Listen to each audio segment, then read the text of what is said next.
છોટાઉદેપુરની કરિયેજા નસવાડીમાં ધોધમાર વરસાદ ખાબક્યો। ભારે વરસાદને કારણે અશ્વિન નદીમાં પાણીની ભરપૂર આવક જોવા મળી રહી છે અને રાજપુરા ગામ પાસે આવેલ કોઝવે પર પાણી ભરાઈ ચૂક્યા છે, જેના કારણે વાહન વ્યવહારને અસર પહોંચી છે। કોઝવે પર પાણી ભરાતા ગ્રામજનોને હાલાકીનો સામનો કરવાનો વારો આવ્યો છે। છોટાઉદેપુરના નસવાડીમાં ધોધમાર વરસાદ વરસ્યો અને જે દ્રશ્યો સામે આવી રહ્યા છે એ અશ્વિન નદીના છે।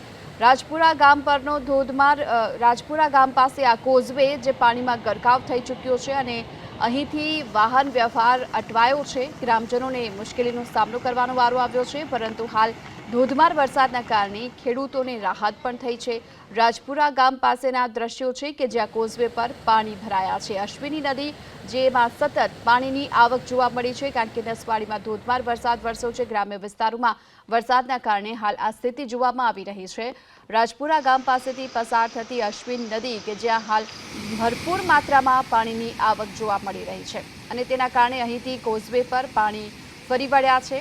લો લેવલ કોઝવે પાણીમાં ગરકાવ જોવા મળી રહ્યો છે। વાહન વ્યવહાર અટવાયો છે। ગ્રામજનોને મુશ્કેલીનો સામનો કરવાનો વારો આવ્યો છે। આ સામે ગામ રાજપુરા ખરો ને, અહીંયા વચ્ચે નદી આવેલી છે। એ નદી પર ભારે પુલ જાય છે ને બધું તૂટી ગયું છે।